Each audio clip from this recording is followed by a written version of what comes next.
जय महाराष्ट्र विद्यार्थी मित्र. सरकारी स्पर्धा या युट्यूब चॅनलवर आपले स्वागत आहे. आज आपण बघणार आहोत दररोज चालू घडामोडी प्रश्न. वेळ ठीक सकाळी 7 वाजता. आज दिनांक आहेत 14 एप्रिल 2026. या दिवसाचे जेवढे पण करंट अफेअरचे प्रश्न बनत असतील ते प्रश्न आपण आज या व्हिडिओमध्ये बघणार आहोत. विद्यार्थी मित्रांनो, सर्व प्रश्न तुम्हाला शेवटपर्यंत बघण्याचा प्रयत्न करायचा आहे. जर तुम्ही सरकारी स्पर्धा या युट्यूब चॅनलवर नवीन असाल तर या युट्यूब चॅनलवर तुम्ही सबस्क्राईब सुद्धा करून घेऊ शकता. चला तर वळूया आपण आपल्या प्रश्नाकडे. बघा, प्रश्न क्रमांक पहिला आलेला आहे. प्रधानमंत्री मुद्रा योजना हा उपक्रम किती वर्ष पूर्ण झाला आहे? PMMY तर 11 वर्ष. ऑप्शन सी या प्रश्नाचे उत्तर असणार आहे. तर प्रधानमंत्री मुद्रा योजनेला किंवा या उपक्रमाला एकूण 11 वर्ष पूर्ण झाले. तर प्रधानमंत्री मुद्रा योजना ही एक सूक्ष्म व लघु उद्योगांना कर्ज देण्यासाठी सुरू करण्यात आली असून तिने अलीकडेच 11 वर्ष पूर्ण केलेली आहे. ही माहिती या प्रश्नाबद्दल लक्षात असू द्या. पुढील प्रश्न, प्रश्न क्रमांक 2. महामार्गालगत आरोग्य वन विकसित करण्याची योजना कोणत्या संस्थेने केली आहे? तर आरोग्य वन ही योजना कोणत्या संस्थेने केली आहे? तर NHAI. ऑप्शन सी या प्रश्नाचं योग्य उत्तर असणार आहे. NHAI या संस्थेने आरोग्य वन ही योजना विकसित करणे केलेली आहे. तर NHAI चं लॉंग फॉर्म आपल्याला परीक्षेवर विचारलं. तर लॉंग फॉर्म आहेत national highways authority of India. लक्षात असू द्या. तर NHAI चा लॉंग फॉर्म तुम्हाला परीक्षेमध्ये विचारला जाऊ शकतो. बघूया पुढचा प्रश्न, प्रश्न क्रमांक 3. सायबर फसवणूक आणि आर्थिक गुन्हेगारीचा सामना करण्यासाठी सामंजस्य करार कोणत्या 2 संस्थांमध्ये झाला? महत्वाचा प्रश्न, एक इम्पॉर्टंट प्रश्न आहे. कोणत्याही परीक्षेला आपल्याला असे प्रश्न विचारले जाऊ शकतात. तर या प्रश्नाचं योग्य उत्तर असणार आहे FIU इंडिया आणि I4C ह्या ज्या 2 संस्था यांच्यामध्ये सायबर फसवणूक आणि आर्थिक गुन्हेगारीचा सामना करण्यासाठी सामंजस्य करार झालेला आहे. त्याबद्दल थोडक्यात माहिती. मुख्य उद्देश आहेत सायबर फसवणूक आणि आर्थिक गुन्हेगारीचा सामना करणे, हा त्यामागचा उद्देश आहे. FIUIND चा लॉंग फॉर्म आहे तर financial intelligence unit of India. I4C चा long form Indian cyber crime coordination centre. तर ही माहिती तुम्हाला या प्रश्नाबद्दल लक्षात ठेवायची आहे. पुढील प्रश्न, प्रश्न क्रमांक 4. नुकतेच आशा भोसले यांचे निधन झाले आहे. त्या कोणत्या क्षेत्राशी संबंधित होत्या? तर आशा भोसले या संगीत या क्षेत्राशी संबंधित आहेत. पर्यायी या प्रश्नाचं उत्तर असणार आहे. तर 2000 साली दादासाहेब फाळके पुरस्कार आणि 2008 साली पद्य विभूषण पुरस्काराने सन्मानित करण्यात आले. सर्वाधिक गाणी ध्वनिमुद्रित करणारे कलाकार म्हणून गिनीज बुक ऑफ वर्ल्ड या रेकॉर्डने त्यांची नोंद घेतली आहे. तर या आहेत आशा भोसले. पुढील प्रश्न, प्रश्न क्रमांक 5.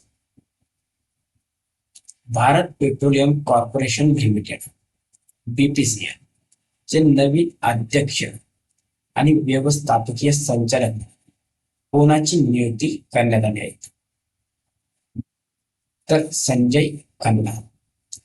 तर संजय खन्ना पर्यायी या प्रश्नाचं उत्तर असणार आहे. तर संजय खन्ना यांची भारत पेट्रोलियम कॉर्पोरेशन लिमिटेडचे अध्यक्ष आणि व्यवस्थापकीय संचालक नेमणूक करण्यात आली आहे. प्रश्न क्रमांक 6.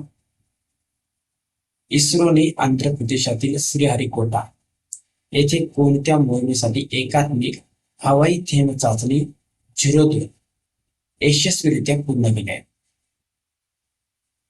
तर गगनयान. हे काही एकात्मिक हवाई थेंब चाचणी 02 यशस्वीरित्या पूर्ण केली आहे. कोणी केले ते इस्रोने आंध्र प्रदेशातील श्रीहरिकोटा येथील सतीश धवन अंतराळ केंद्र येथे ही चाचणी यशस्वीरित्या पूर्ण केली. पर्याय डी या प्रश्नाचं योग्य उत्तर असणार आहे. तर ही चाचणी कुठे पार पडली तर श्रीहरिकोटा. आणि त्यामागचे काय उद्दिष्ट होते तर मानवाला अंतराळात पाठवणे हा त्यामागचा उद्दिष्ट आहे. प्रश्न क्रमांक 7. जागतिक AI शर्यतीत आपले स्थान मजबूत करण्यासाठी मेटाने कोणते AI मॉडेल सादर केले आहेत. तर स्पार्क हे जे काही AI मॉडेल आहे ते मेटाने सादर केलेले आहे. ऑप्शन ए या प्रश्नाचं योग्य उत्तर आहे. प्रश्न क्रमांक 8. माजी केंद्रीय मंत्री आणि काँग्रेसचे ज्येष्ठ नेते अबू हसेन खान चौधरी यांचे निधन कधी झाले आहे.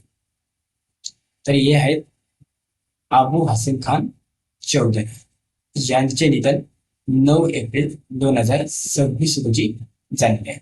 पर्याय सी योग्य उत्तर. पुढील प्रश्न प्रश्न क्रमांक 9. भारताचे सर्वात वयस्कर हयात कसोटी क्रिकेटपटू म्हणून कोण ओळखले जात होते. तर पर्याय बी या प्रश्नाचे उत्तर असणार आहेत चिंगलपूट दोराईक्यम्मल सीडी गोपीनाथ असे त्यांचे नाव आहेत. हे नाव तुम्हाला लक्षात ठेवायचे आहेत. हे सर्वात वयस्कर कसोटी क्रिकेटपटू म्हणून ओळखले जात होते. तर भारताचे सर्वात वयस्कर हयात कसोटी क्रिकेटपटू चिंगलपूट दोराईक्यम्मल सीडी गोपीनाथ यांचे वयाच्या 96व्या वर्षी चेन्नई येथे निधन झाले तामिळनाडूमध्ये. तर हे आहेत सीडी गोपीनाथ. ही माहिती या प्रश्नाबद्दल तुम्हाला लक्षात ठेवायचे इम्पॉर्टंट आहे. प्रश्न क्रमांक 10. ब्रेल लिपी आणि सांकेतिक भाषा सेवा सुरू करणारे भारतातील पहिले प्रादेशिक पासपोर्ट कार्यालय कोणते आहे. तर या प्रश्नाचं उत्तर होईल भोपाळ. ऑप्शन ए या प्रश्नाचं योग्य उत्तर. तर ब्रेल लिपी आणि सांकेतिक भाषा सेवा सुरू करणारे पहिले प्रादेशिक पासपोर्ट कार्यालय भोपाळ आहे. त्यामागचे उद्दिष्ट काय तर पासपोर्ट सेवा समाजातील सर्व घटकांसाठी विशेषत म्हणजे दिव्यांग लोकांसाठी अधिक सुलभ आणि समावेशक बनवणे हा त्यामागचा मुख्य उद्देश आहे. ही माहिती या प्रश्नाबद्दल. पुढील प्रश्न बघूया प्रश्न क्रमांक 11. रग्बी प्रीमियर लीगची दुसरी आवृत्ती नुकतीच कोणत्या शहरात आयोजित केली गेली. कोणती रग्बी प्रीमियर. तर ही हैदराबाद या ठिकाणी जी काही रग्बी प्रीमियर लीगची दुसरी आवृत्ती आहे ही या शहरामध्ये आयोजित करणार आहे. ऑप्शन डी या प्रश्नाचे उत्तर होणार. त्याबद्दल थोडक्यात माहिती बघूया. तर या प्रीमियर लीगचे आयोजक GMR स्पोर्ट आणि रग्बी इंडिया हे आहेत. स्थळ गच्चीबोवली स्टेडियम हैदराबाद येथे. दिनांक 16 ते 28 जून या दरम्यान ही लीग चालू होणार आहे. सुरू रग्बी 7S आणि फ्रँचाइज 6 संघासोबत असणार.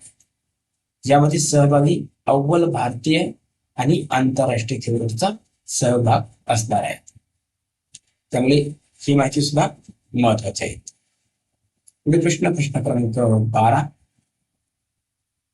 लता दीनानाथ मंगेशकर पुरस्कार 2026 साठी कोणाची निवड करण्यात आली आहे. तर लता दीनानाथ मंगेशकर पुरस्कार 2026 साठी कैलास सत्यार्थी यांची निवड करण्यात आली. ऑप्शन डी या प्रश्नाचं योग्य उत्तर असणार आहे. तर 2026चा प्रतिष्ठित लता दीनानाथ मंगेशकर पुरस्कार हा नोबेल शांतता पुरस्कार विजेते कैलास सत्यार्थी यांना जाहीर करण्यात आलेला आहे. तर हे आहेत कैलास सत्यार्थी. प्रश्न क्रमांक 12.